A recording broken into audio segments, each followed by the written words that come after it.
Osiris. We're mass communicating. We're mass communicating. Mass communicating.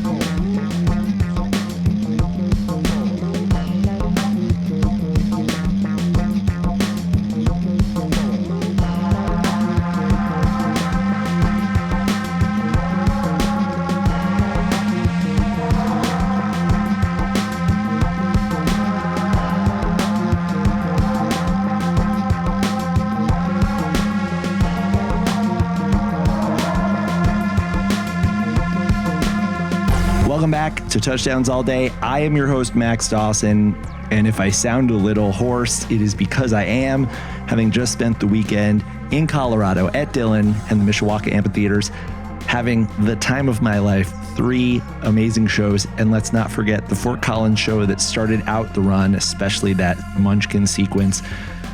So much exciting stuff going on in the world of the Disco Biscuits as we head into the conclusion of the 2024 Why We Dance tour. I'm about to head to Pine Creek in the morning, but before I do, I thought it would be great to put the finishing touches on this episode, which is the next installment of our ongoing series, Everybody Plays a Role. Everybody Plays a Role, of course, highlights the contributions of the women and men who worked behind the scenes to produce the band's music, visuals, and live shows. So far, we've talked to photographer Tara Gracer. We've talked to Nick Francis.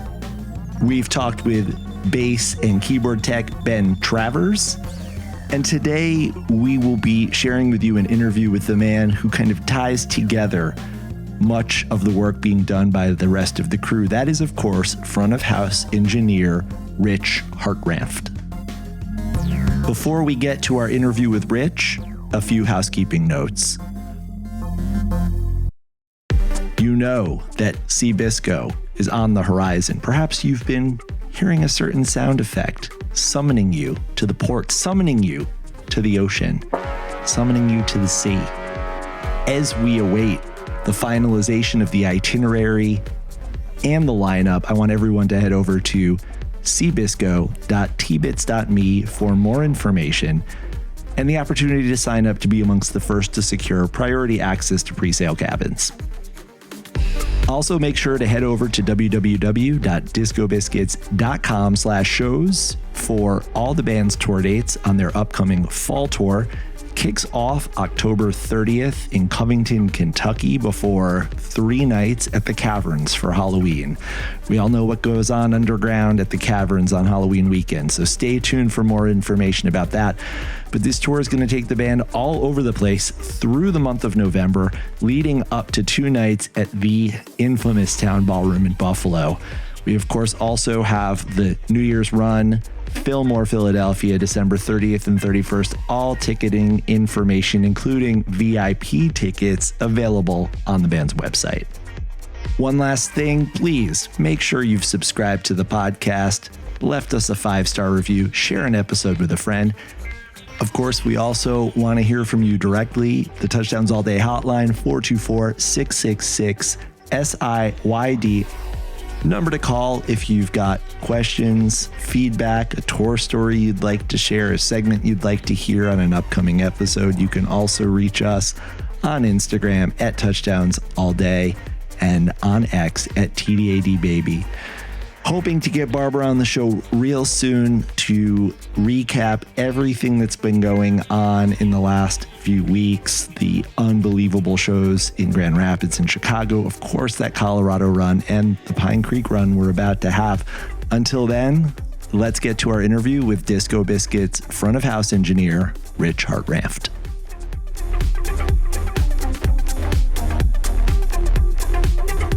Rich, welcome to Touchdowns All Day. Hey, Max. Good to finally be here. Definitely. This is long overdue. So, as I typically do when I interview members of the road crew, I always like to start out by learning a little bit more about your background. So why don't we start out by you telling me a little bit about where you grew up and your earliest experiences with music?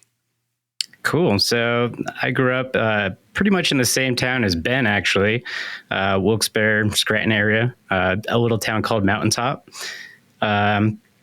My dad was a drummer. So I was around music basically from a very young age. I started to get into live audio probably shortly after high school, I would say. I've always played drums, and that's kind of my intro to live sound was drumming. Well, that was my next question. Do you play any instruments? Because what I found in talking to your fellow crew members is that many of you are actually active musicians as well. So what's your history with the drums? I didn't really play out very often. It was kind of just a hobby, but I do enjoy playing drums still, even to this day. I took a tech role more so than playing over time. But like I said, I still do enjoy playing drums even to this day. What were some of your early musical influences prior to coming into the jam band world? As far as like what I was listening to, or yeah, probably more so classic rock, which was an influence by my dad. So like Led Zeppelin, Pink Floyd, Van Halen, the band, things like that. My first concert was Joe Walsh when I was very little. I barely remember it, but it was probably pretty cool. I was probably like 5 years old, so the only reason I know is because my parents tell me that I went. So how did your tastes change over time so that you evolved from classic rock kind of musical influences from your parents to migrating into the world of jam bands? I had a bunch of friends that were into jam bands in high school. That's how I learned about the Disco Biscuits. We found ourselves listening to the Disco Biscuits among other bands, driving around and going on burn rides when we were in high school. And that's kind of how I learned about the band and about jam bands in general. Were the Biscuits your first jam band, or did you come through the Fish or Dead or Panic route or some other way? So the first jam band I think I saw was Mo, and that was in 2002 or 2003 at the Tower Theater, and that was kind of my first real jam band show. What was it about the Biscuits that hooked you? It was just kind of like pure energy without much stopping, which was kind of like the main difference I felt between them and other jam bands that I had listened to at the time. So circa 2002, 2003, I guess, you're in high school, you're discovering jam bands. What was your first Disco Biscuits show? It was actually Camp Bisco, 2005, I believe, Van Etten, which I believe was Sammy's last shows. And I discovered the New Deal as well that weekend, which I really liked. I think Younger Brother was also there, a couple other bands that I really enjoyed. And it was kind of like a whole new world of music that I really didn't know existed. So you mentioned that you're from the Scranton, Wilkes-Barre area. Obviously, Pennsylvania, the entire state is Biscuits country, in a way that it's hard to imagine having grown up outside of Pennsylvania, where the Biscuits, for example, I know you went to Penn State. I was looking at the band's show history in State College. They played like 30 times in State College, at least, documented. So growing up with the Biscuits being so prevalent in Pennsylvania, how many shows did you get to see in those days? So at Penn State, I was actually not at the main campus. I was on a branch campus, so I didn't get to see many shows there. I did get to see one show at the State Theater, I believe. But besides that, I think the earliest that I could remember being at a Biscuit show with actually going into the show was Tinks in Scranton. And that was when I was probably too young to even be going to a Biscuit show. But I still found my way to the lot there to check that out. But I think the first show in Pennsylvania was probably at the Electric Factory, I would say. That That sounds about right. It's hard to remember. Roughly what year would that have been? That was probably 2005. Okay. Were there any shows or songs that were key to getting you hooked in that early period? I really liked Helicopters. That really stuck with me from an early perspective. Did you have a favorite show or a moment or a memory that kind of solidified your love of the Biscuits back then? I believe it was probably Hunter Mountain Camp Bisco. There was a segment from night 2, I believe, that really was impactful as a new fan, I would say. That was a really good experience for me overall. So at this same time, were you starting to get involved in live sound or the technical side of live music? I still had dreams of playing drums at this point, so I was kind of still pursuing that. It wasn't until probably 2010 or 11 or so where I kind of made the full transition to making live sound my career path. So what were the steps that took you in that direction from being someone who's going to shows, who's playing music themselves, to making a career of music? It's mostly networking. That's my number one secret, I guess, is networking and meeting the right people to get involved in the industry. It's a super common question that people ask is, how can I get into a touring, entity and start doing what you're doing? And there is no distinct answer to that. There's several different paths you could take to get to that final destination of being a touring sound person, whether it be, for a country artist or a jam band. Doesn't matter. There's many different ways to get to that path and to get to that point. So what was your first gig?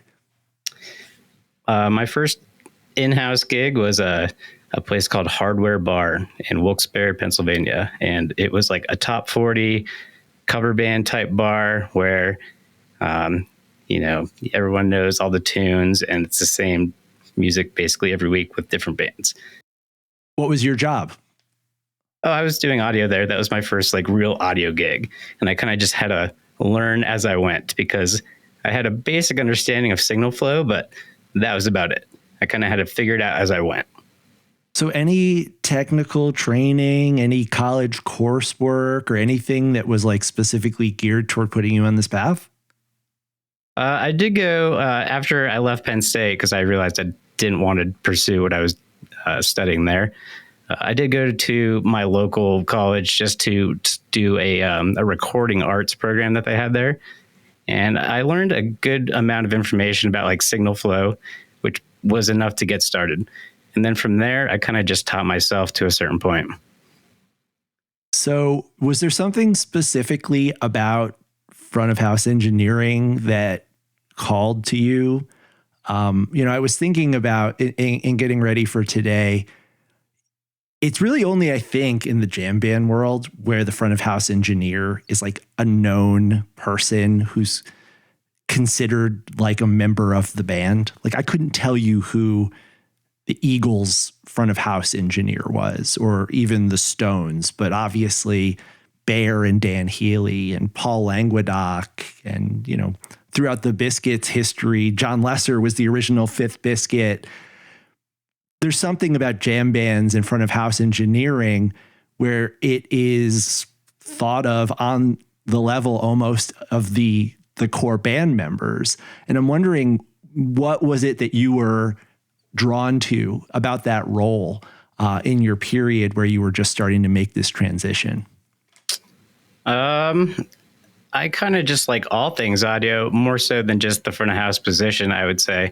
But in terms of what's involved for mixing a jam band versus many other types of bands, it makes it a little bit different and significantly more challenging, in my opinion. In most scenarios, a lot of bands are touring and doing the same 10 songs night in and night out. So you gain a very good understanding of how those songs are supposed to sound. And you figure out how to mix those 10 songs, night in and night out, and get really good at mixing those 10 songs. With jam bands, you have a multitude of different songs, a deep catalog, and a different way of playing these songs almost every single night, which makes it significantly more challenging to adapt to how it's supposed to sound.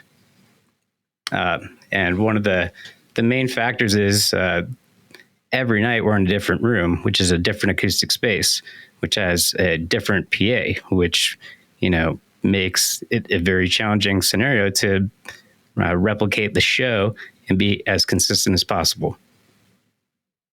So I guess part of what makes the role of the jam band front of house engineer so important is how difficult that job is, that it's not just set it and forget it, or, rehearse, get the set list down, and then not necessarily autopilot through the rest of the tour, but at least know what to do, when to do it, what to expect. By contrast with the band like the Biscuits, I imagine there are many times when that paper set list in front of you, you're just chucking it at a certain point and trying to stay in step with the band. Absolutely. So I guess, when you're starting out and you're at this top 40 bar, did you have any grand aspirations at this point of like, I want to do this for a career, or I want to do this with Disco Biscuits, or fill in the name of another band that you were really into?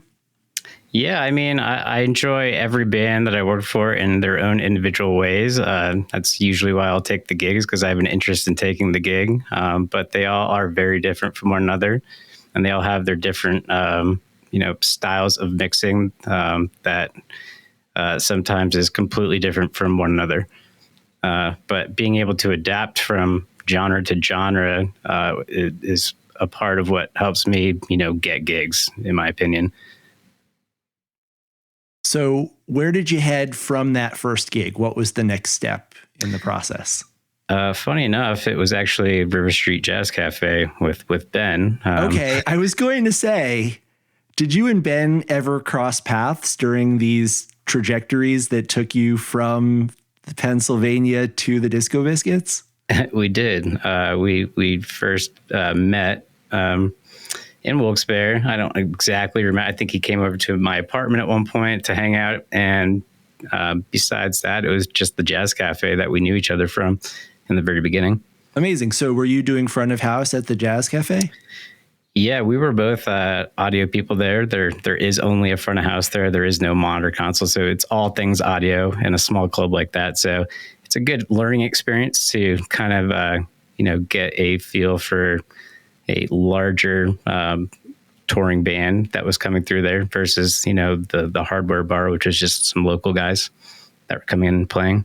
I think that we should start recommending to any of our listeners who would aspire to one day work for the Biscuits, they got to put in their time at the Jazz Cafe in Wilkes-Barre. Yeah, it's definitely an iconic spot with a lot of history. But I definitely learned a lot there. But as Ben had mentioned, we were also washing dishes at times when we were supposed to be mixing. So it was kind of a weird situation as far as washing dishes and then walking out and pushing faders and then going and cleaning more dishes again. But there wasn't much opportunity in our town to actually push faders anywhere else. So that was kind of what we had to deal with. Nice. So during this period, you're learning the ropes in a variety of venues, seeing the Biscuits, I bet, quite a bit. Do you know roughly how many shows you saw before joining the crew? I've tried to actually go back and go through my stats, and it's really difficult to remember which shows I was actually at and which shows I planned on going to and never made it. But if I were to estimate, it's somewhere in the 80 to 100 ballpark. Yeah. And did you have a favorite era during that period or tour or anything like that? I would say probably 2007, 2008. I liked Alan. as a drummer. And we actually ended up, talking down the ways. He was the first person that actually brought me out on tour, which was cool. Oh, well, yeah, you did share with me a list of some of the artists you've worked with over the years, and you said it was roughly in chronological order. And the first up there is Dr. Famous. What was your role with Alan, and how did you come to be a part of his touring crew? So we had chatted just drum nerd stuff over the internet, I think probably on MySpace at the time or something. And he ended up playing a show at the Jazz Cafe. And I probably was bothering him to let me come on the road with him. And he agreed at some point. And we did a bunch of shows in his Honda Civic, and we're driving around. And that was basically my first touring experience was, doing audio for Dr. Famous and driving around in a Civic with Alan. Amazing. So what did you learn from that experience? Because Alan is a fascinating person, and I would imagine has a lot of wisdom to impart, especially on those long car rides where it's just the two of you. What sort of lessons or foundation did you get from that experience of working with one-on-one with Alan? It was great, being in the car and just talking, shop about drums and, our common ground at the time. And, it was also really cool to get the experience of going into venues and setting up and doing a show and loading out, which was a completely different experience for me versus doing in-house gigs only up until this point. So did you get a taste for the road at that point? Did you think like I could do this? Yeah, I mean, even being in a car, I was, down to continue the path of being on the road and doing shows on a night-to-night basis. So where did you go from there? You've now got this line on your CV, and it's always the most important thing to get that first gig. That's what you can then point to get the next one. Where do you go from Dr. Famous Honda Civic tour? I think it was either Zugma or Cabinet after that. My buddy Brock, he was a guitarist in Zugma at the time and asked if I can come fill in for some shows on the road with them. And that was my first van tour, I guess. But it was probably right around the same time I was doing a van tour with Cabinet, which was a local bluegrass, jamgrass type group that was pretty popular at the time. So looking at your resume of bands you've played with, I definitely noticed there's a strong intersection between jam music and electronic music theme that runs through the acts. Pretty Lights, Conspirator, Dopapod, Break Science. A lot of them were one-off scenarios where I was hired for, a few shows, fill-in scenario. A lot of them were just a weekend scenario, or some of them were, full on tours. Past, I would say 5 or 6 years, I've been working for some larger EDM artists, I guess you could say. Pretty Lights being one of them, Millennium being another. I'm actually doing a show with Millennium this weekend after the Biscuit shows at North Coast, which I'm filling in doing monitors. So that'll be fun. But yeah, I kind of got networked into that group some time ago, but I've been in that group for a while now. So as a front of house engineer, how important is it, not just, I think, from the standpoint of your job satisfaction, but from the actual job itself, how important it is to be really familiar with and a fan of the genre of music or even the band that you're working for? I definitely think it makes it that much better of a gig if you enjoy the music. There's plenty of people that are on tours that they don't necessarily enjoy the music, which is fine. For me personally, I like to kind of have some personal, connection with the music that I enjoy it. So it makes the experience feel a lot less like work. Any personal highlights from this pre-Biscuits part of your career? Bands, tours, festivals, shows? Pre-biscuits, there was a lot of really cool moments. Got to mix a show at the Gorge, which was epic. Got to do a large arena tour with Millennium when I was just drum teching on that tour, but it was still an incredible experience to do. Staples Center, Madison Square Garden, a bunch of other really iconic arenas. So, I mean, really can't express, how awesome it is to do large rooms like that after coming from, a 300 cap, bar basically. Did you have any mentors or people you looked up to along the way who kind of helped you hone your craft? There's definitely some people that had given me tips over the time, but audio guys, they don't like to give secrets out very often. Interesting. But yeah, I learned a lot of it myself, but I definitely got some tips and tricks from a lot of really good engineers, which I still continue to get tips and tricks to this day. Are there any people out there that you just consider to be like gods of the game? Like, I know that I mentioned earlier, Dan Healy, obviously his time with the Dead ended probably while you were still in grade school, but he kind of, I think he and Bear really established the template for the front of house engineer for a jam band as being this centrally important, known, consistent figure throughout the band's history. But were there any people who you looked up to or kind of wanted to pattern your career after? I would say my favorite engineer and the most badass mix that I've heard live is probably Mark Carolan from Muse. I got a rig rundown at Pepsi Center like a year or two ago, and super awesome dude, and even more epic mix. I don't know if you've ever seen Muse, but it's one of the best sounding shows that you'll probably ever hear. Wow. You started mixing the biscuits in March of 2022, March 3rd, specifically at the Palladium in Worcester.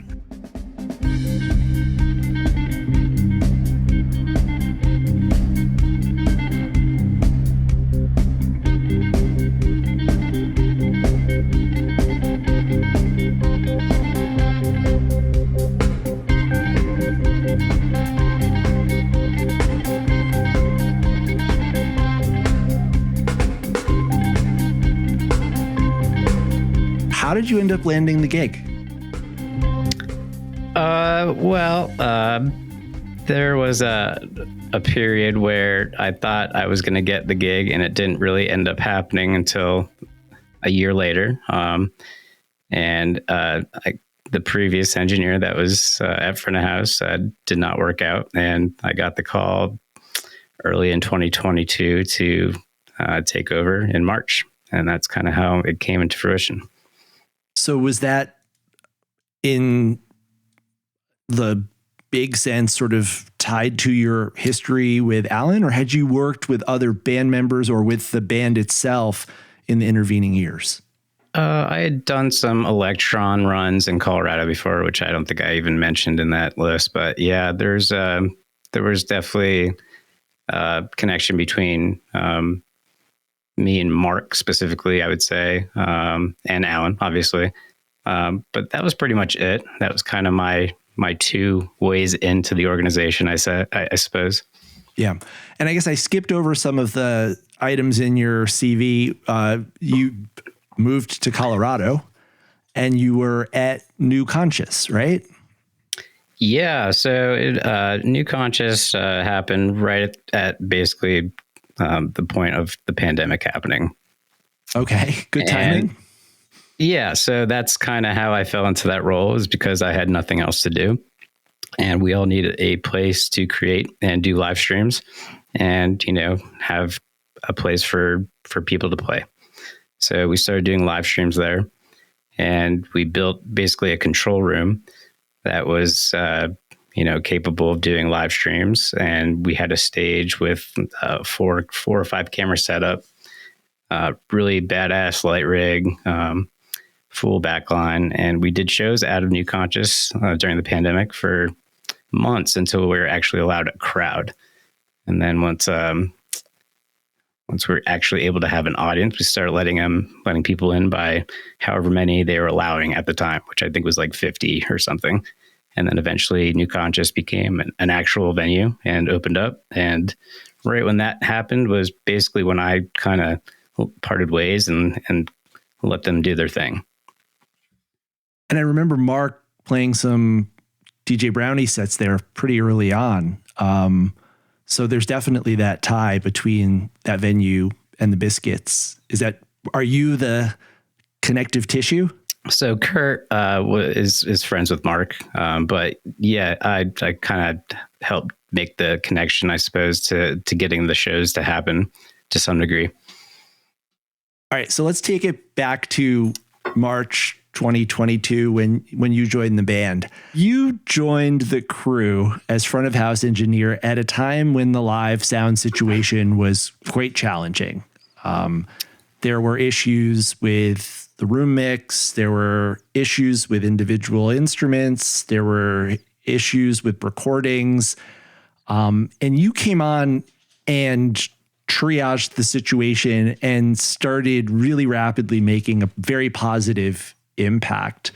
But I wanted to know, what was your experience like coming into that situation, knowing that there was a dissatisfaction in the Biscuits community with the state of the sound at that point, and with all of the pressure involved with a new job in general?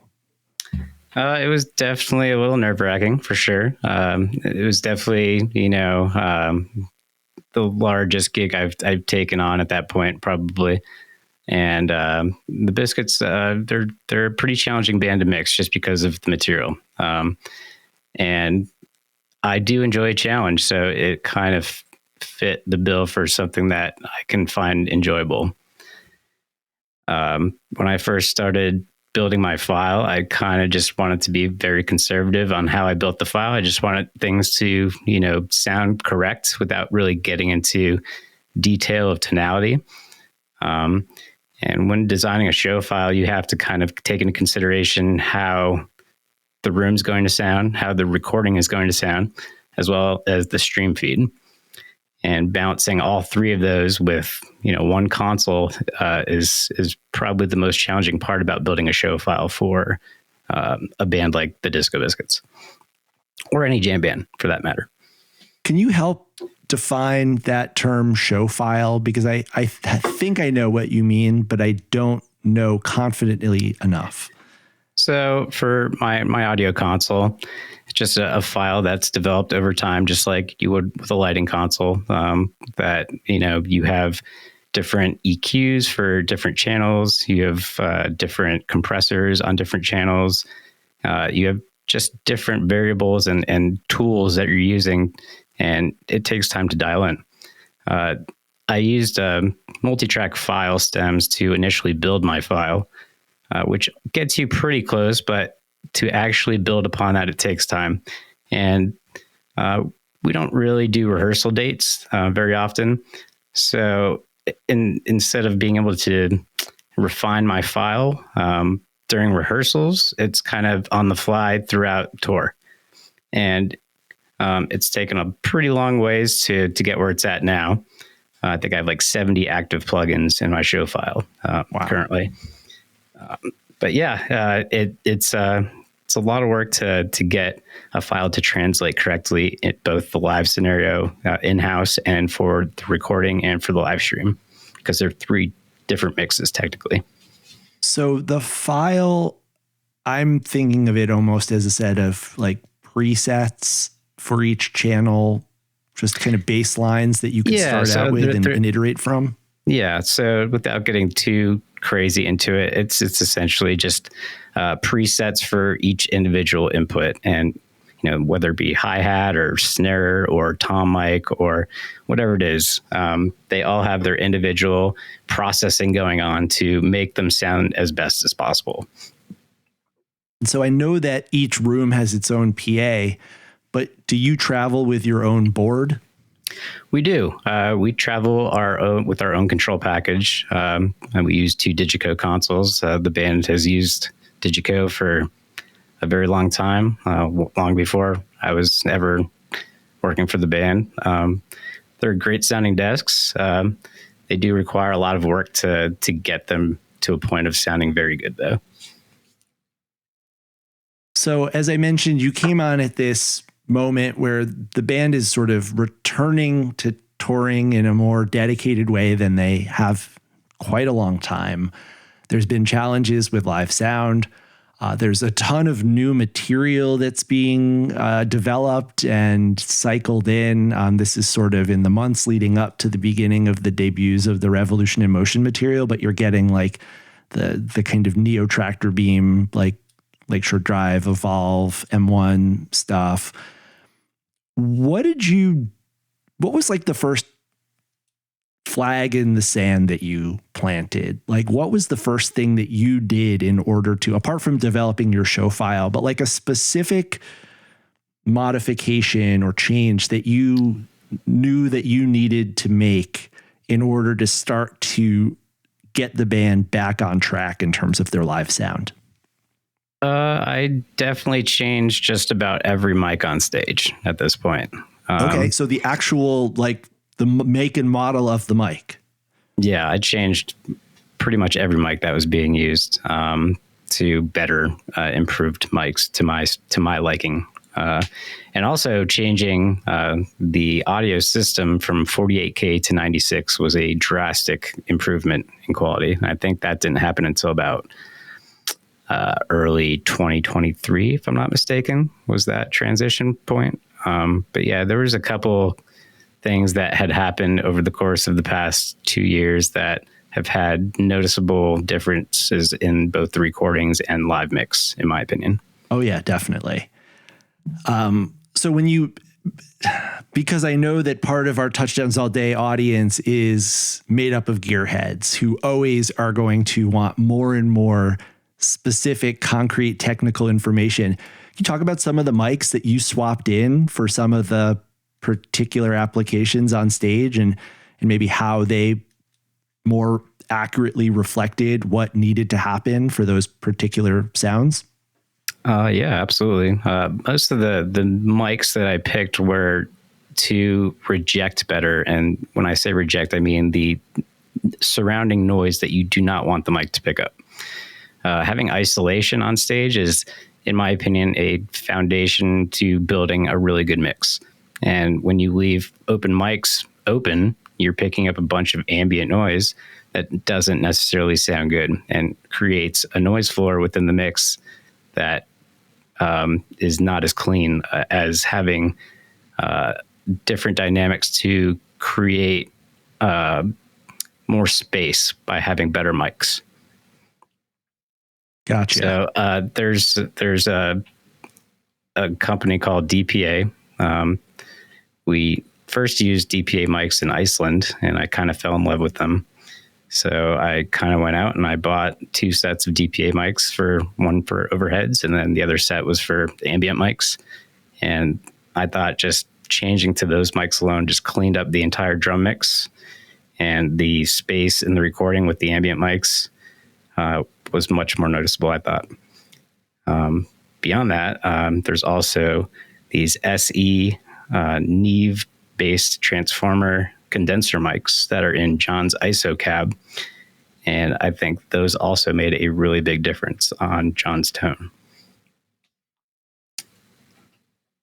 We'll talk more about the individual band members and their current setups, but of course, as we discussed when we had Nick Francis on, John's tone has been one of the most noticeable improvements over the last few years. And Nick definitely talked about the changes that he and John made, but he placed them within the context of the overall vision that you had for the band and their sound and the work that you were doing in front of house. Nick's been crushing it. He's been doing a really good job. And we've kind of come to an agreement of how to drive the signal path, which is essentially the dry going to the cabinet and then the wet reverb going to a separate series of channels. So I have control over that at front of house. in really reverberate rooms that are cavernous. You can't really get away with pushing the reverb fader up as hard, or else it kind of just muddies up the room. And having control over that from venue to venue is kind of important. So that's kind of why we do it that way. Not too long after you joined the band, you posted on Fantasy Tour about some of the work that you were doing. And one of the things you said, you echoed actually just a moment ago. You said, Biscuits are not at all an easy band to mix, and progress takes time. Now, you referred to earlier that jam bands themselves are just by definition harder because of the improvisational nature. But what are some of the other things that make the Disco Biscuits a particularly challenging band to mix live? There's not a whole lot of space in the music, which, is not necessarily a bad thing. It's just something to deal with when mixing. When you're in a really cavernous room, a busy mix tends to be more difficult to get to sound correct because of that circumstance acoustically. So you have to kind of do some drastic things that you normally wouldn't have to do with other bands that have more space in the music. It's kind of like just fitting it in there, more so than I would say like R&B or something that has a lot more space. Punk music and metal also falls in this category of not having a whole lot of space. So you kind of have to just fit it all into a position of how it works. From the start, people have been very vocal in noticing the improvements that you've been making, whether it is in terms of the live show experience or being at home listening to the streams, and then finally the Nugs recordings. When did you feel like you were kind of hitting your stride?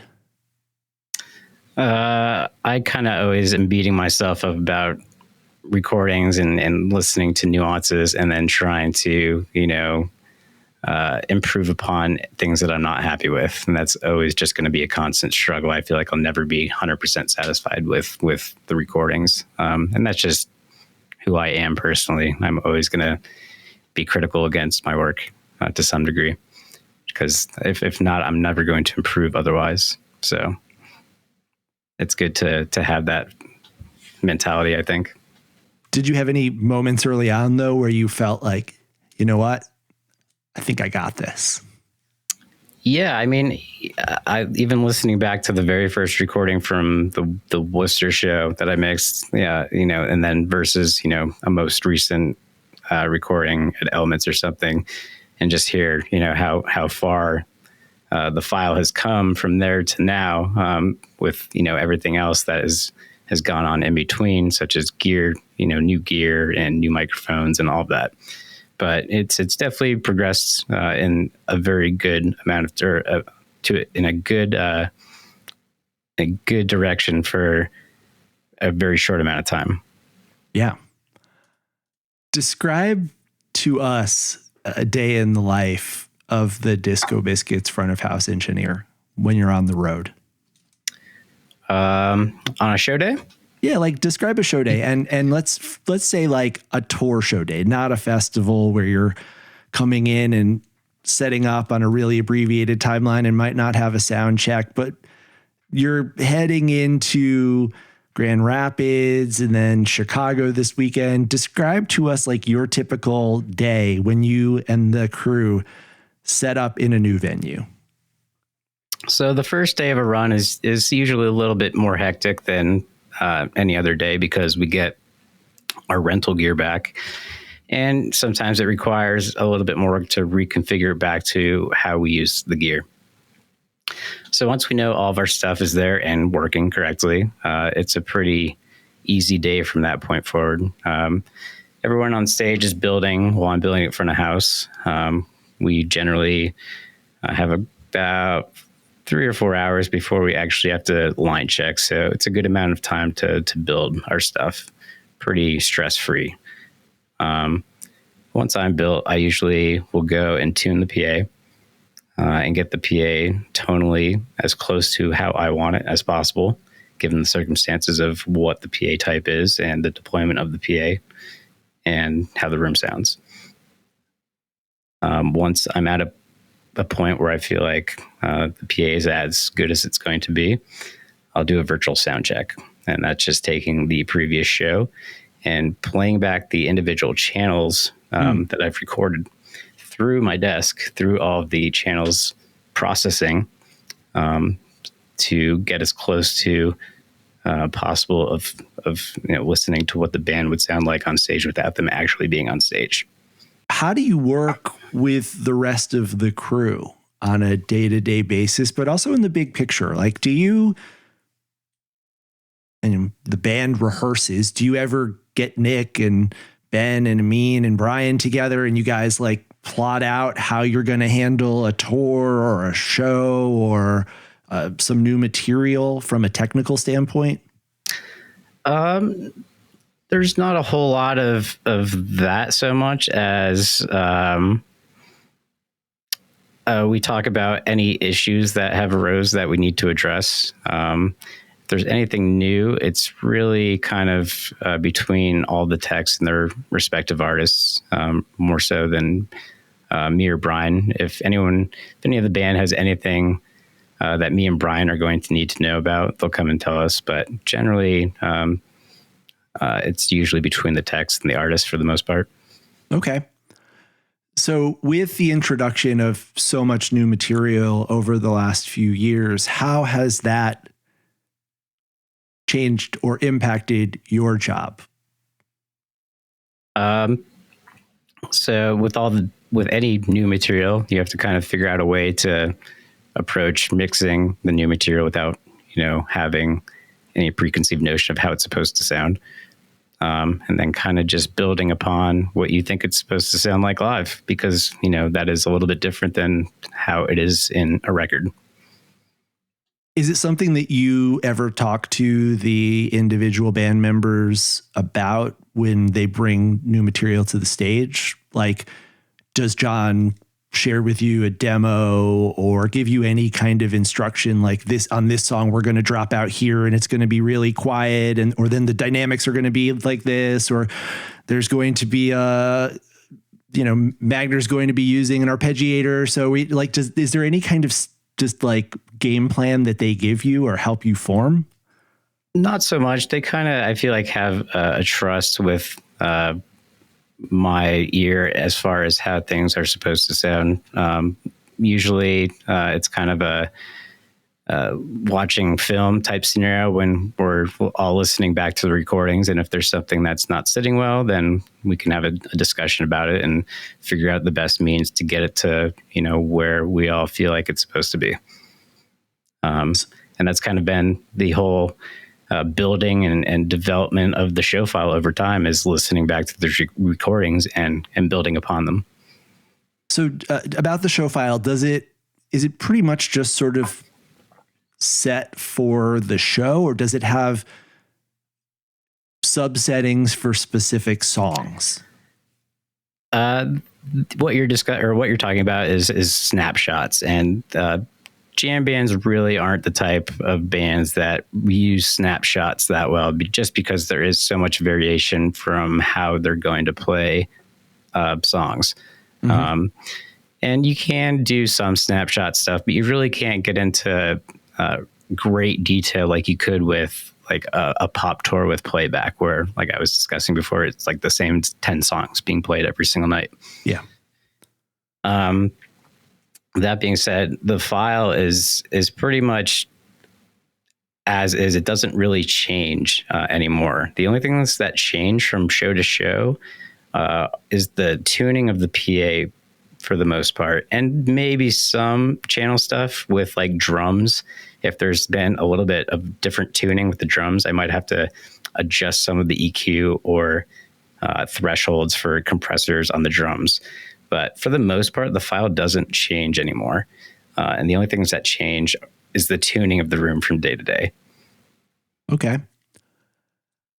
So with the introduction of all of the new material that's entered the repertoire in the last few years, are there any songs that are particularly fun to mix, particularly challenging to mix, songs that when you see them on the set list, you say yes, and others that maybe you say, damn?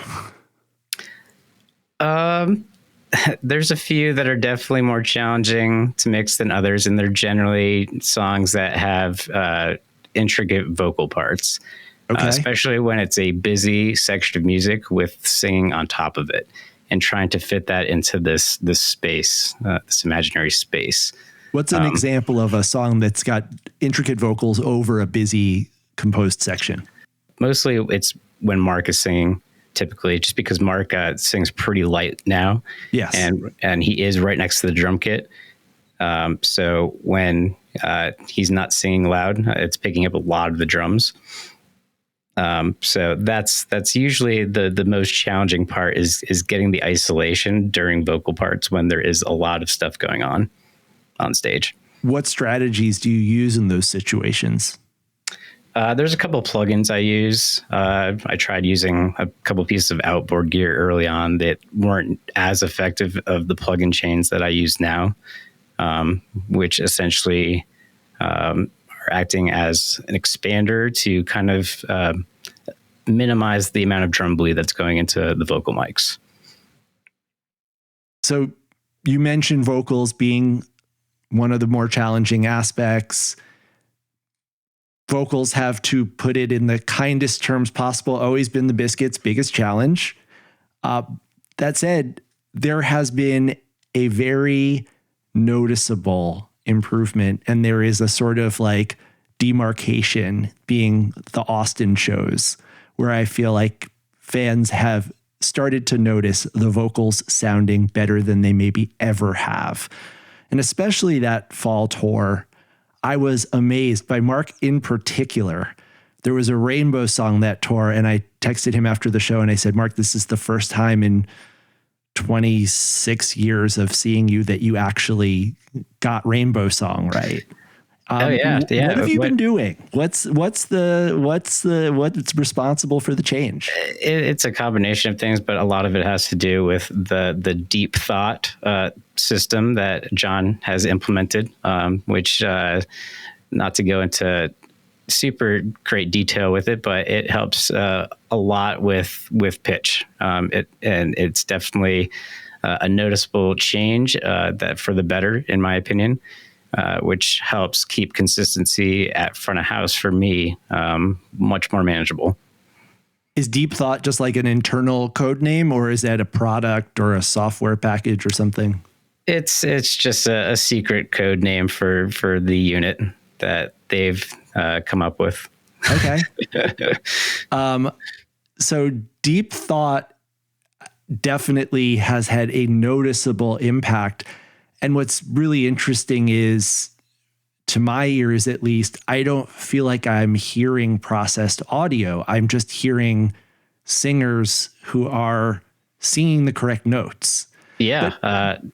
Technology's gotten really good, and it's definitely a lot less noticeable when there is any type of pitch correction happening.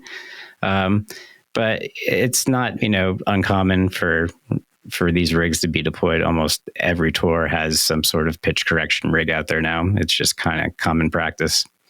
So we're kind of just late to the game now, and now we're finally getting into it.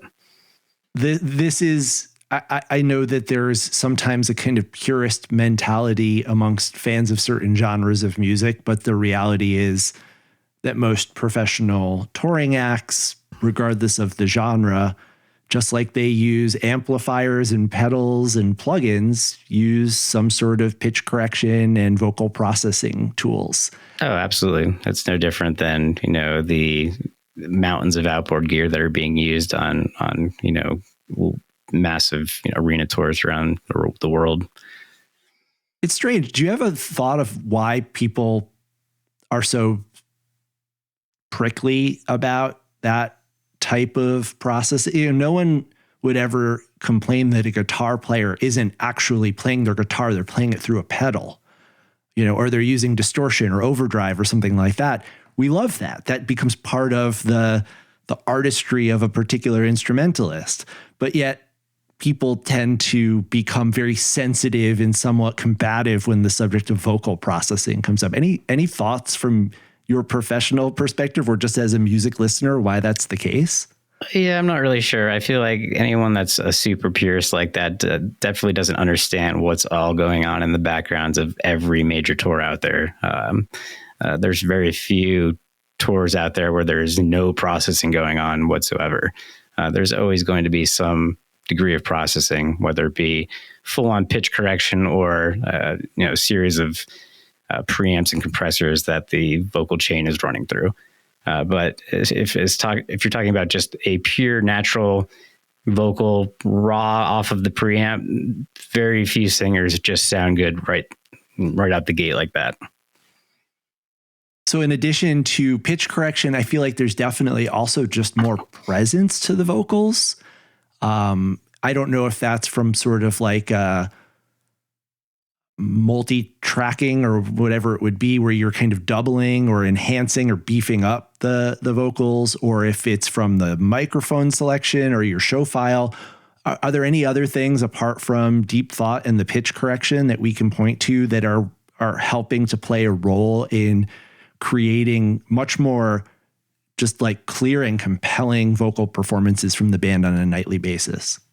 There's a couple plugins that I use way more so now than I was. One of them being a doubler, which I found a setting for that sounds pretty good pretty much on all the time. There's a few classic songs that I'd try to not use it on just because I want to keep them sounding as classic as possible. But for pretty much all the new material, I kind of leave the doubler on most of the time now because it sounds pretty good in most scenarios. Additionally, there's a couple reverbs that I've now dialed in to being pretty good. And I've also upped the reverb return level in a lot of the recordings recently as well. During the summer of your first year on tour, summer 2022, as the new Revolution in Motion material was making its way on stage, some of those debut performances had some really interesting and what I thought was thematically appropriate use of pitch correction, not in the naturalistic way that you currently are employing, but where we're singing about aliens. Let's use auto-tune in ways that kind of emphasize the alien nature of this story. What was going on during that period as you guys were experimenting with a little bit of more noticeable vocal processing?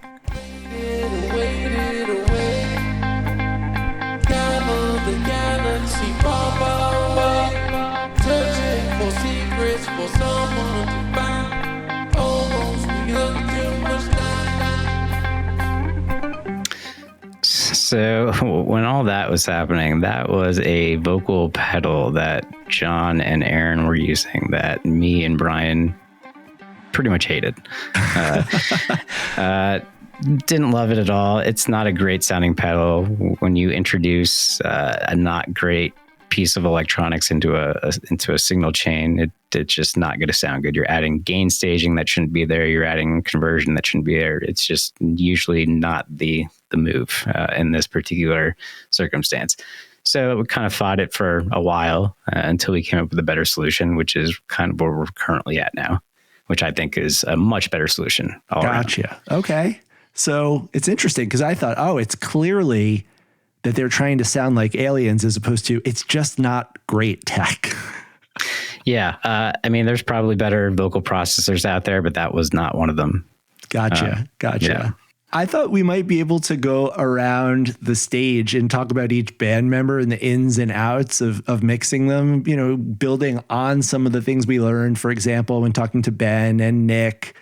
But let's start with Magner, who I've always thought would be the most complicated person to mix by far. But as I learned about all the stuff, for example, that Ben's doing with Mark and obviously Nick and John, I realized each one of these four guys has a claim to make for being the most technically complex stage setup. But Magner, obviously, in addition to his myriad keyboards, the Virus, Ableton, and the samples have become such a huge part of his stage setup and performances in only the last 6 months. What is the current status of Aaron's rig after it leaves Ben's setup and goes into your realm? So Aaron's world, it makes up most of the Disco Biscuits and stage inputs. I think Aaron is at 14 or so channels from his world alone. Most of those being stereo channels, but and that's out of how many? I think I'm at 56 at front of house, including effects returns, something like that. But Aaron is pretty easy to mix. Some of his patches are a little bit different and kind of all over the place as far as their level. So that's kind of the only challenging part about Aaron is getting things to sit correctly relative to one another in the keyboard world. As a whole, mixing the band, Alan and Mark are kind of obviously the rhythm section that kind of stay at the same spot without much variation throughout the show. Once the drum level and bass level is set, it's kind of just bouncing between Aaron and John for most of the show. And that's kind of the majority of the fader motions going on throughout the show. Well, let's stay on Aaron for a sec and take a listen to a recent performance. I'd love to have you break down to us a little bit about what we're hearing from the perspective of the front of house engineer standing at the mixing board as Aaron does what he does.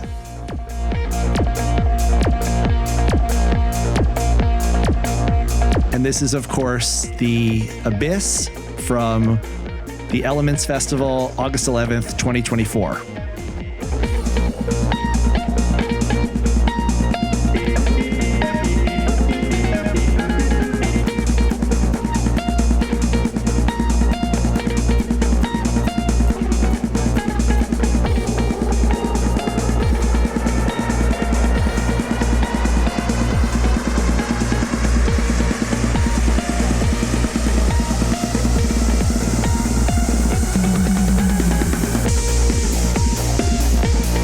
So we get there in a minute, a smorgasbord of Aaron's favorite effects and gadgets circa 2024. You get your samples, you get a riser, you get a downshifter. This is all stuff that, may have factored in now and then in the past, but that, you can't find a moment in a Biscuits show these days where Aaron isn't pushing the technical limits one way or the other. Yeah, for sure. What is going on for you when all of this is happening? The first thing I'm usually doing is figuring out what noise is coming from where. Sometimes I know where it's coming from. Sometimes it's a new noise that I've never heard before, or it hasn't come out in a very long time. So I have to kind of remind myself which keyboard it's coming from or which source it's coming from. So if Aaron is shifting from the Ben taught me, the other one that's not the Virus, that's full featured in a MIDI controller that he likes. There's the Montage. The Montage. So when he's going from the Montage to the Virus or vice versa, you're having to make adjustments to the mix to bring one up and the other down, or do... Yep. What do you have to do? So all the keyboards are going to one keyboard group, and the group then goes to another bus. So within that group, you have to make sure the keyboards are, at the appropriate volume relative to one another. And that's usually pretty easy, except for when some of the patches are lower, and then all of a sudden the fader, which is now up, plus 5 dB, is still there for the next patch, which is now a completely different volume. So making that adjustment quickly is usually the more difficult part about the whole patch thing. But that's really the only difficult part about Aaron. That is an experience that I think many Biscuits fans can relate to, albeit it's much less stressful for us than it probably is for you. But when Aaron settles on a new patch, and the first note he plays through it is at a volume that is so disproportionately high relative to what he had been doing. And of course, there's that momentary correction. It happens. It's usually only that first stab, but sometimes you can just have your world rocked by Aaron making an ill-timed change. It'll go from like this airy patch, and I'll have like the fader like, +7 or something, to this crazy lead that needs to be like -10 with that same fader. And then, it takes a second to get there sometimes because I'm not on that layer. So I get there as fast as I can, but sometimes, it does jump out during the mix. So it's just kind of challenging. Yes. The other thing we were hearing was the samples. How do the samples make your life more complicated, if they do at all? So the computer used to run through the keyboard group because I was kind of just treating it as just another source that was similar to all the other keyboards. Now I treat it separately as just an entire new group. So I've pulled it out of the key group. It's in its own group, and it's processed now differently, similar to how I would process tracks for, like an electronic artist. It's kind of like a live mastering chain that I have going on that gives the tracks more impactfulness. So I've kind of changed the file a little bit to make the tracks a bigger focal point than they were currently, or previously, I should say.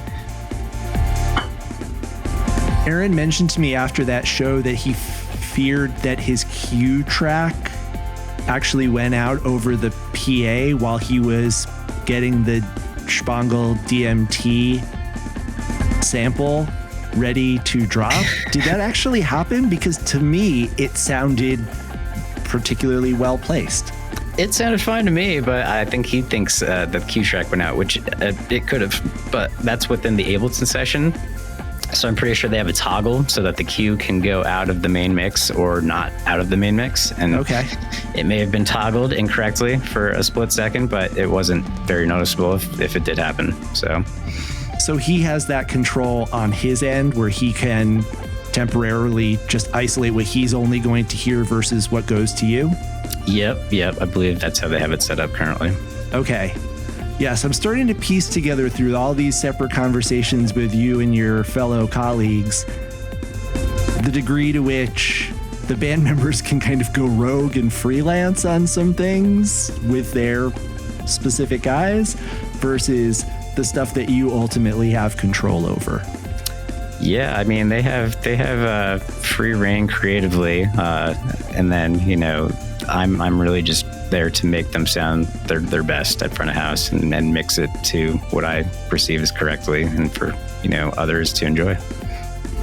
So with the increased use of samples and with a lot of the effects that everybody is using these days, Sync and Ableton have become a central component of the band's sound and what they're doing. Was that something that you had a background in from your work with other electronic artists? To what extent has this been new for you to master all of these new technologies that allow the band to lock into Alan's kick? Luckily, the whole sync thing doesn't really involve me so much as much as it does the stage crew. So that's more of a network on stage. As opposed to anything having to do with my console at front of house. There is the potential possibility down the road where we're all on a MIDI network and we can do things like launch different scenes on my console from stage if we wanted to do stuff like that. The possibilities with technology now are pretty endless. It's just kind of like a question of, what are we actually gaining from doing this next cool thing that's actually, kind of a pain in the butt. So it's a lot of work, but, setting up a MIDI network that everyone could be on has a lot of possibilities for sure. Yeah. Well, moving across the stage from Aaron to Mark, you mentioned that bass and drums are a lot more stable in terms of your show file, but Mark has recently, we know, switched to a new amp. He's making the Moog a huge part of every night's performance. What's changed with regards to Mark's setup from your standpoint? I do like Mark's new amp. It sounds really good. I haven't changed much as far as the processing on my end versus his old amp. He's very happy with the tone that we're getting in the recordings now. I'm happy with it, so I'm not about to change something that is working pretty well at the moment. So I would say Mark is the easiest to deal with as far as the mix side of things. He's kind of just a rock, and everyone kind of gets mixed around him because there's the least variation in his playing, I would say. At the recent Atlantic City show, I noticed Mark's bass rattled through me like I don't know if I've ever heard it before. I know that one thing that you have been doing is adding reinforcement up at the front of the stage in some venues, and it has been so noticeable, but especially at that Atlantic City show. Has anything that you've been doing to augment the sound up front, can you describe some of that for those people who aren't pit people like myself? Because it has been night and day up front over the last few tours, and in specific venues in particular. So as far as the bass guitar through the front fills, which is what we're talking about the front fills, and we've been carrying front fills for, I would say, probably the past, 6 to 8 months now, which are just, two speakers that we add for covering the front better than the speakers that are normally available at the venue, which are generally not well placed and they're not good speakers. So by carrying these two speakers that are good, we have at least a good chance of getting proper coverage up front. As far as Mark, there's not a whole lot of bass going through the front fill mix. Usually when it's lining up correctly with the subarray, as far as Mark's bass rig, that's usually when it's the clearest and the best sounding as far as being up front and feeling impactful bass, but still hearing everything else because it's not being drowned out. The front fills are there mostly for vocals and keyboards and guitar because we don't have a real guitar amp on stage. The guitar amp on stage is a dummy cab. We have an ISO cab behind the dummy cab, which is what's actually outputting volume, but it's essentially not very loud at all and not really meant to be heard from the crowd. So without the front fills, you don't really hear guitar in the way that you're supposed to. So proper front fill coverage, especially for the Disco Biscuits, is extremely important. And is it something you're using on a nightly basis, or is it dictated by the PA in the room? Definitely dictated by the PA in the room. Most festivals have a good PA and it's well tuned and they have proper front fill coverage. The smaller rooms that are like, between 500 and 1,000, it could be iffy. Sometimes their front fill deployment is too low to where it's shooting right at your stomach instead of at head height, which doesn't do anything for anyone.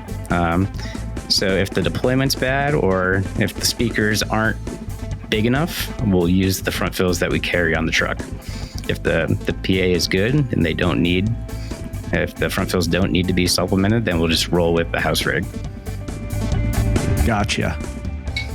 Well, again, it has been really noticeable. And I've definitely, on a number of occasions over the last few months, said to you, damn, Rich, that sounded really good. And it seems like the answer is, in many instances, having to do with those front fills, because perhaps it had been sounding as good all throughout the rest of the venue, and I wasn't necessarily picking up on it because I was up front.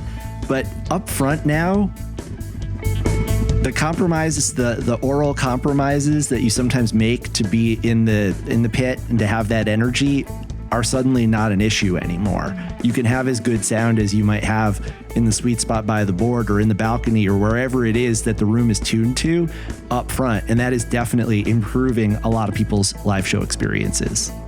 Yeah, I think we have Mark to thank for that, because Mark kind of signed off on taking out the front fills.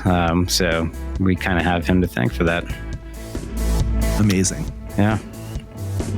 Well, getting back to the stage, moving one spot over to Alan, your original partner in the Disco Biscuits, and as a drummer, someone who I assume you've got a lot of thoughts on miking and mixing Alan's kit. Alan's drumming, I think, has really been exemplary over the last few tours. I feel like especially his use of the E-drums has been really tasteful and adding a lot to the jams. I particularly am fond of the way he pitch shifts the E-drums during some of when he plays some of the sounds that are kind of like congas and like hand drums, adding so much texture to a kit that already, his analog drums already have so much character to them. But what's going on in Alan's world right now from your standpoint? Alan's world has gotten a recent overhaul to some degree, and it's still kind of a work in progress. We're trying to migrate a bunch of samples that were on some of the original drum pads to his computer so they can be managed and deployed a little bit easier from one screen versus from several different sources. And that's kind of where the plan is right now. Like I said, it's a work in progress, so hopefully I would say hopefully by the end of the year, it's kind of where we want it to be. But it's been pretty cool seeing it, progress over the past couple months with Amin helping out in that regard. And I think Jules has also played a pretty big part in overhauling the drum portion of Alan's setup, or the E-drum portion of Alan's setup to some degree. So I'm stoked to see what's next for improvements in his world. And of course, Alan has been having an opportunity to play a lot more of the sort of drum and bass rhythms that he really loves to play, with addition of some new material and some new tractor beam covers. We're headed into the Leave Me Alone in the background. Have you noticed anything different about Alan's playing in addition to some of the technical improvements that you and the crew are making on his kit? Yeah, I mean, I'm all for more drum and bass. I thought the Leave Me Alone segment from Secret Dreams, I think it was like night 2, that was really good. I wouldn't say he's playing, any different. It's just probably exploring new ideas. So I guess, yeah, it's a little bit different, but it's still Alan's core, playing, you know what I mean? I feel like he does a lot of things really, really well and knows exactly how to, get fans excited to hear drum and bass from a drummer's perspective, at least. He's murdering it in the background right now. It's really fun as a fan of the Disco Biscuits in those moments where Alan gets to just go off. Oh, yeah, where he gets to great. show off what he's capable of. Yeah, he's a beast. Okay, and then finally, Barber.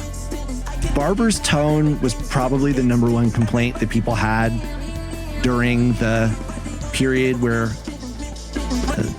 sound issues were hard to ignore. And in the last year and a half, you and Nick have really significantly smoothed out some of those harsh edges, but also really made some other changes and improvements that are really interesting. You mentioned just a moment ago that the cabinet on stage is a dummy cabinet and that you actually have the real amp isolated. Is it just on the back of the stage, or is it off stage somewhere else? Explain not only where it is, but why you do that, and what we're hearing, how that's reflected in what we're hearing. So yeah, the dummy cab is just there for aesthetics. The actual cab that has speakers in it that is connected to the amp head, that is behind the cabinet. And the reason that it's isolated is so that it is isolated from all of the other stage noise. It's right next to a drum kit, so ideally you do not want any of the drums to be bleeding into the microphones that are miking up the drivers within the ISO cab.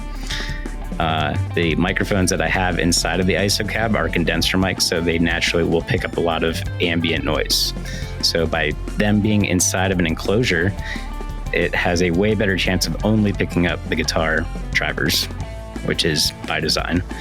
That's what gives kind of the presence of John's tone, that leads the signal of John's tone. And then I kind of bring in the effects stereo channel to finalize how the tone sounds within the room relative to the space.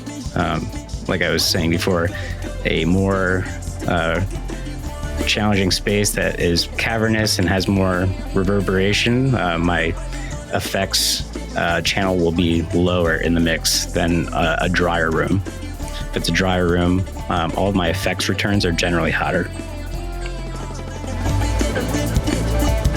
So, do I understand correctly that you're blending the tone from the ISO cab with the pure digital out of from the Helix? Of the Helix. Correct. Yep.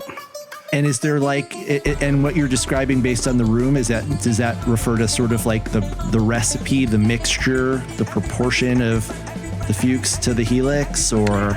So it's, like I said, like the room plays a big role on how much of that effects return or that channel is being driven to make that final output signal. In a drier room, I kind of have to push that reverb a little bit harder to make it sound correct within the room. Otherwise, it sounds too dry.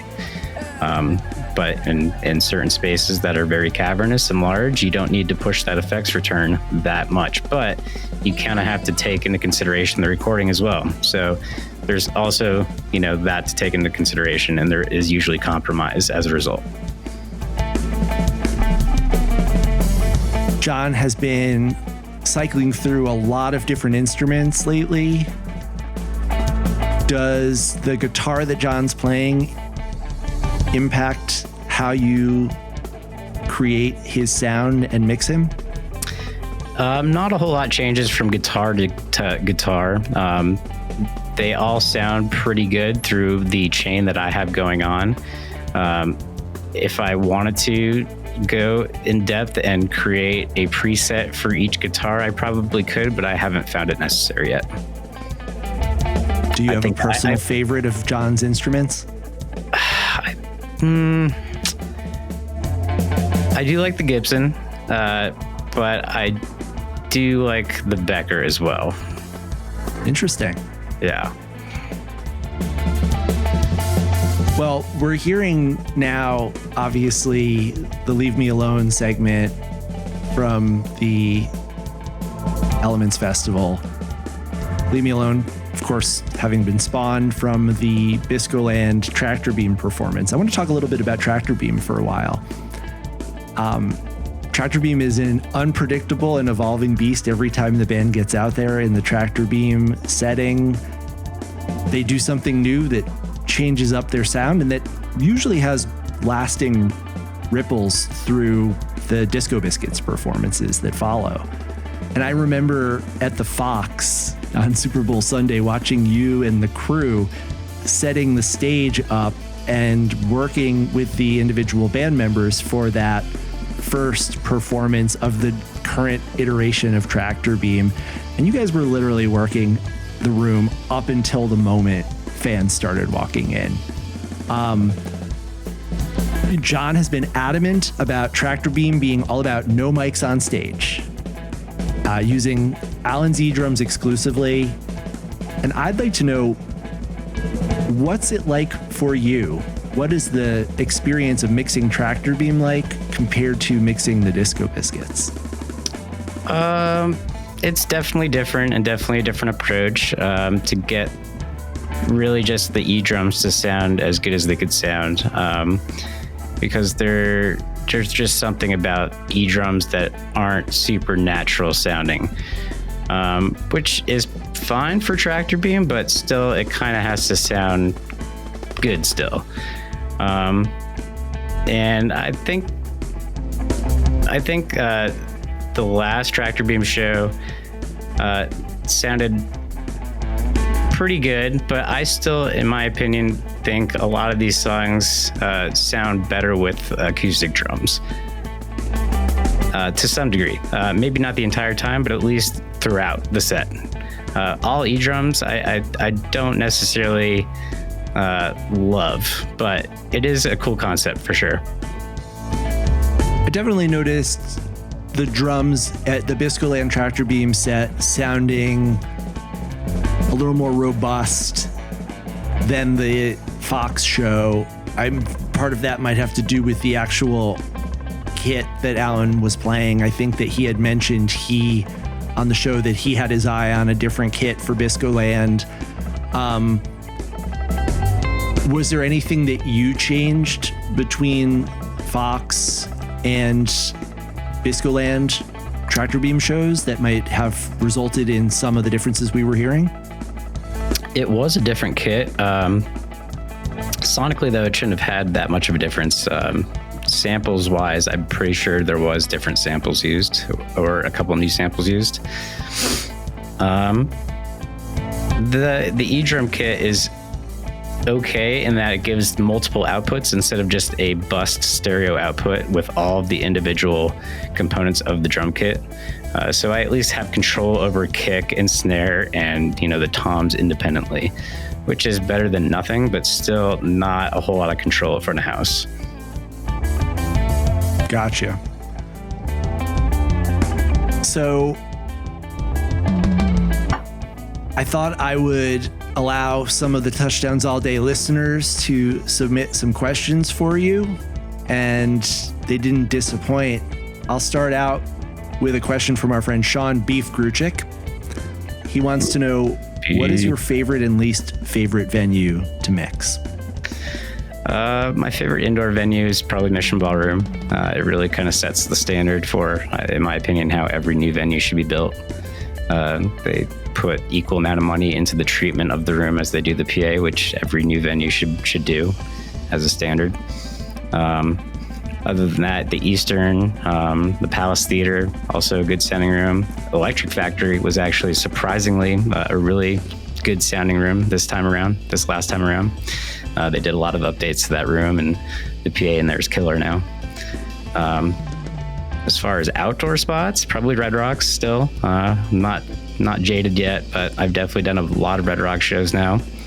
The Gorge was great. And pretty much like most large outdoor festivals where the palette is kind of blank as far as not having to deal with the room acoustics, which usually just means more effects returns for the recording. But least favorite, I would say whatever that terrible casino was in California, Blue Lake. That place was terrible. Yeah. Mahalia Jackson Theater was also pretty bad. I don't really like the cap either, which might surprise people. The PA deployment in there is not great, and it leaves a big hole for coverage on the floor there, which the last time we were there, I brought in some fills that were kind of deployed to fill that void, which worked a little bit better. But as a whole, I like a lot more theaters, more so than the cap. Yeah, I think I saw you mention on a Fantasy Tour thread about how the cap's speaker array is angled up very high so that if you're not in the balcony, you're getting a suboptimal experience. Yeah, the trim height of the PA is really high, and it's also really wide. So the boxes in that particular PA aren't very big. So their dispersion from the left to right isn't as good as a bigger box. And because the PA hangs are so wide, you're left with this big void in the center on the floor there. All right. Your former coworker, Maddie Grace, wants to know, what do you do to help make a less acoustically friendly venue more enjoyable for the audience? So you mentioned bringing in reinforcement in the cap, but when you get to some of these rooms, and I'll think of a room that to me at least would have seemed like it would be terrible. That giant like cavern of a space in Bend last summer, which was just like a big industrial box. Yeah, that one wasn't great. I mean, it was a great show, a great live concert experience, but what do you do when you show up at a venue and you unload and you just realize, oh, this is a dump? You do what you can. I mean, usually that translates to making massive cuts from the PA, EQ-wise from the PA to accommodate the room and the mix. In large cavernous spaces, I end up pulling usually low mids out of the PA to increase clarity a bit. Okay. That's like, a pretty common thing is pulling a lot of, low mid mud type stuff out of the PA for this band in particular. Mark Sullivan wants to know, how often are you going from being the front of house engineer to essentially another member of the band? So with all of the knobs and dials and faders at your fingers, you're shaping the sound. So I guess to paraphrase, to what extent are you playing along with the band? There's hundreds, if not thousands, of fader motions throughout the show. So it's me just constantly listening and subconsciously moving faders without really having to think about it. So, I mean, without doing that, the recordings wouldn't turn out nearly as good as they do. But having constant, attention on the show is a big part of it. I don't really get to rest for a second until they're kind of deep into a spacious jam where I don't have to touch a fader for about like 20 seconds. I can, take a sip of water.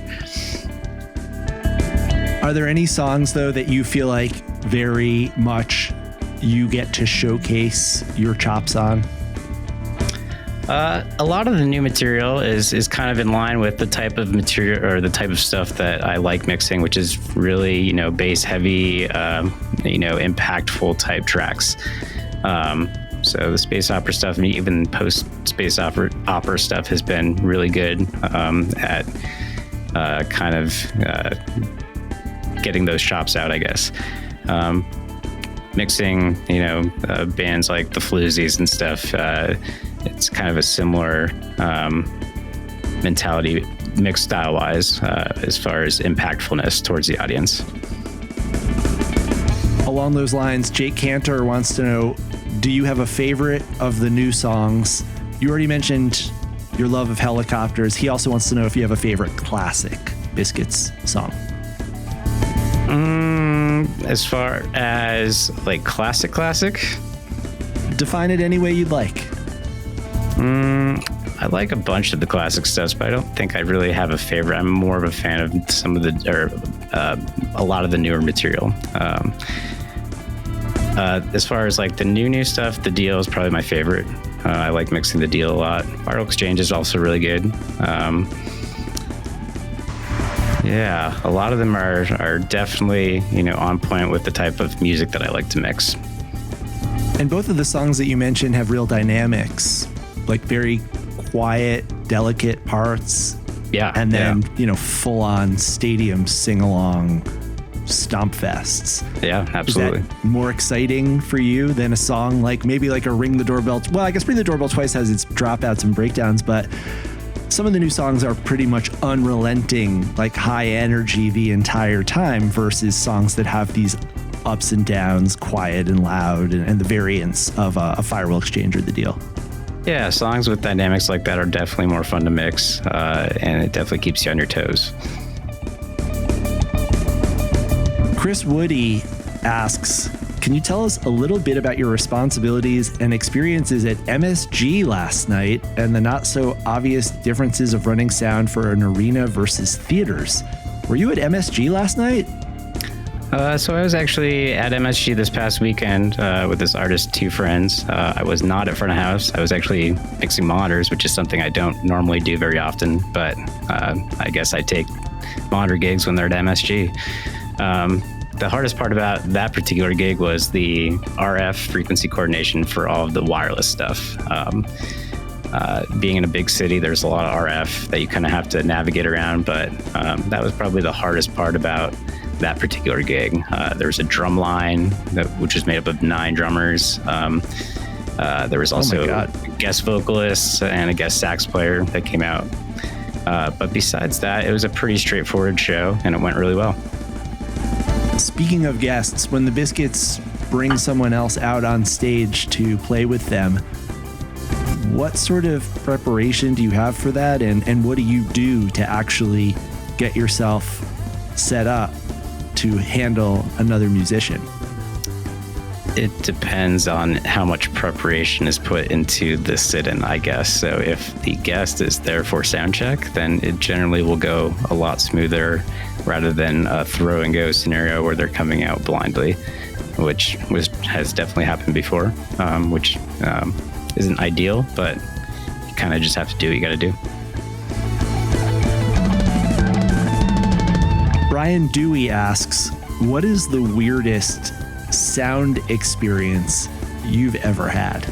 Now, I don't know if Brian is referring that to the weirdest sound you've ever heard or the weirdest experience you've ever had while working a gig.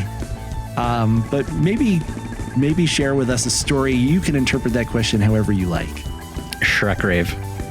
Excuse me? Shrek Rave. That's the weirdest show I've ever worked. Never want to do that again. Okay. I'm going to just go out on a limb and say, is that a rave where everyone is dressed up like Shrek? More or less, yeah, or characters from Shrek. And They usually, it's just this blind promoter that will hire a local DJ and send them in for like probably $200 and have him play terrible music, including like tracks from Shrek. It's real terrible. Would not recommend. How did you get involved with this? It was just a house gig that I had that I didn't realize, that's what the gig was that day, and kind of stepped into it, and it was super weird. Well, it's good to know that is out there so that we can all try to avoid it. Yes, avoid that. As a way of sort of wrapping up, let's talk about the division of your labor between mixing for the room versus mixing for the tape and even the stream. What does that process look like? One thing that we learned very early on, we being me, the tapers, Lesser, the band in the late 90s, was sometimes a soundboard is the worst possible sounding recording you can get of a show in a small venue. And in part, we learned that was because you don't mix the room the same way that you mix the tape. What kind of split do you have to do these days in some of the nicer venues that the band is playing in with regards to the room mix versus the recording mix? So I'm an advocate of, if you spend enough time building your file correctly and making your inputs processing as good as it could be, then you can share that input source for both the live mix and the recording without having to duplicate the source and process it differently.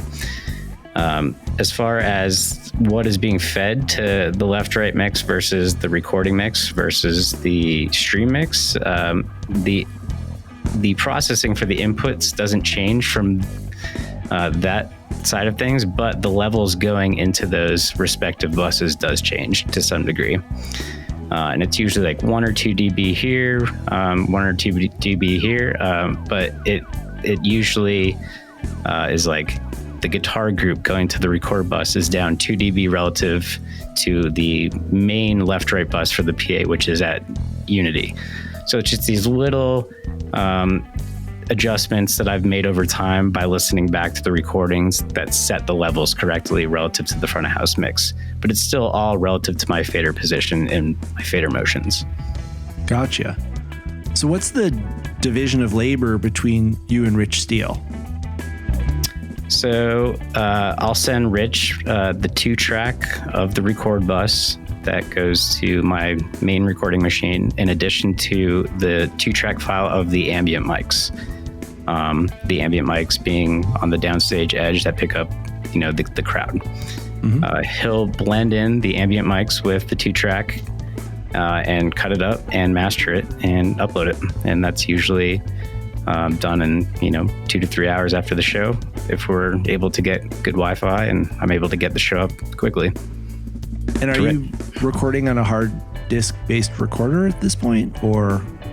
I have a bunch of different recording machines going on. I have like 3 fail safes. I have my primary machine, which is the one that I mainly use. Then I have the multi-track machine, which is used for playback and is acting as my secondary machine. And then I have a oh shit, which is the 2-track, which goes directly from the console and is a hard wire just to a hard unit recorder. So if 2 computers fail, I still have the option of the 3rd backup. Gotcha. With respect to the multi-tracks, those have become an instrumental part of the songwriting process. And I know that John has talked about how important they are to him, Joey, and the rest of the band right now. I know he's been working a lot on the Revolution in Motion multi-tracks. But have you, if I recall correctly, he said that there have been some improvements, I think, including bumping up to 96K on the multi-tracks lately. Have there been any changes you've made to help John and the songwriting process along? We record the click in the multi-track session, and that is what John has been using to use and create new material with. So it's been, a fundamental tool for helping him. And, it's super easy for me to just, record the click in addition to all the other files in my session. So it's just an easy way to, get the material to him quickly, and then he could do with it whatever he likes. So some of the fans wanted to know your take on the fan streams. When there is not a Nug stream, when the fans are using Mixlr, and there have been instances where there have been fan streams that have seemingly pulled from your mix. They would love to know what your thoughts are on the fan streams and the possibility of that becoming a regular thing when Nugs is not able to provide a live audio stream of the shows. So I actually carry a laptop that was provided from Nugs. So if there is Wi-Fi at the show, it will be streamed. Oh, wow. So the only reason that a show isn't streamed audio only would be because of internet. So that being said, nobody's going to have a better connection than me if I'm getting a hardwire connection at front of house. So if I deem there to not be any possibility of having a stream, it's probably a good idea to not try, or else it's just going to fail. Yeah, you fortunately don't know how frustrating it is to be listening to somebody standing holding their phone up in the air in the middle of a field somewhere in rural Pennsylvania with the feed buffering every 2 seconds and trying to stick it out over the course of the night. Yeah, festivals are almost never going to happen as far as there being great connectivity, especially over Wi-Fi. Even a hardwire connection at a festival is not likely going to be very stable. So your set break music always gets a lot of praise. what is your secret to making a good set break mix, and who are some of the artists that you have been including lately that you are particularly excited about? It's become kind of a chore at this point, just because I'm not very good at digging deep for good fresh material, and I have asked friends for help generating new playlists, and that's kind of been an effort by a bunch of different people over the past couple years, I would say.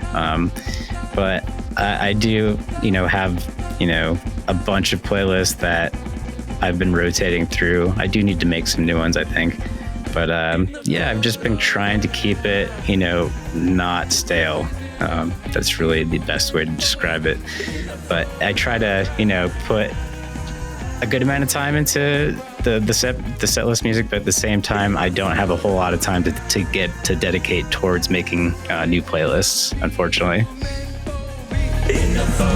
So Anya wrote in and asked, what band, musician, or event would be your dream to mix? Ooh, that's a tough one. I like math metal, which is kind of weird. Like bands like Animals as Leaders, stuff like that. I really find appealing from a mix side of things. So I would definitely like to mix something along those lines eventually, and kind of expand out into that, a circle and pool of talent. Is there a venue or event that you'd really like to one day work? I think there's not a whole lot that I haven't done now, besides like maybe Hollywood Bowl and international touring. All the good ones I've pretty much hit now, which is great. All right, last question, which is, what goals do you have for the upcoming tour or the future more generally in terms of your ongoing work at continuously creating the most immersive and accurate live concert experience and tapes? It's just to continue to listen back to the recordings on a show-by-show basis and continue to make improvements where I see fit. It's challenging when, there's always new material being introduced, which, requires more hours of listening to the new songs to figure out what the eventual or the, end result should sound like. Really just listening back to the shows and continuously making improvements upon the show file and the mix, and taking feedback from anyone that, has it, really. Well, fortunately for you, jam band fans and Biscuits fans in particular are opinionated, and they always have lots of feedback. But pretty much for the last year and a half or so, the feedback has been almost unanimously positive. You've been doing an amazing job. You've been creating great show experiences for everyone who's able to get out to the venues, and you've also created a trove of some of the best Biscuits recordings we've ever had. So on behalf of everyone who enjoys the hard work that you do, thank you so much, and thank you for joining us on Touchdowns All Day. Appreciate it, Max. It's been great. Well, have a great tour, and I'll see you in Colorado. Yeah, man. Sounds good.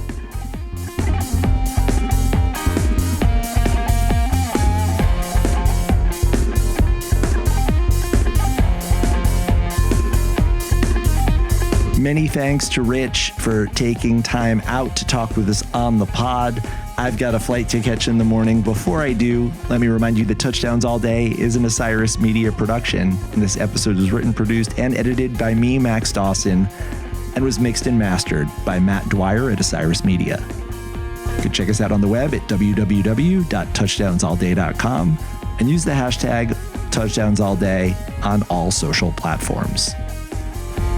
John is at Barber Shreds, and I'm at FY Maxwell on X and Instagram. And you can also reach the show account at Touchdowns All Day on Instagram, at TDADBaby on X. This and every episode of Touchdowns All Day would not be possible without the contributions of many women and men, including the Disco Biscuits road crew: Ben, Nick, Brian, Rich, Dane, Amin, Herm, Pat, and our photographer, Tara Gracer. The band itself, of course, Mark, Aaron, Alan, and John. The management, Ben Baruch and Andrew Kaplan at 1111 Management. The Touchdowns All Day Advisory Committee. That's Andy Bazzani and Mike Walsh at the Biscuits Internet Project. Russ Taves, Dave Cook at Fantasy Tour, Scott McClintock Think Tank Dubs, Rich Steele, and Ian Armstrong. Our coaches, Joey Friedman and Steve Martocci. And of course, extra special thanks to Lisa Gutwillig, Deb Brownstein, Angelica Magner, Sandra O'Quinn, Andrea Rivers, and Avery McMahon. On behalf of Little Rich, John Barber, and the entire Touchdowns All Day family, this is Max Dawson saying see you next time. We're mass communicate. We're mass communicate. We're mass communicate.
Osiris.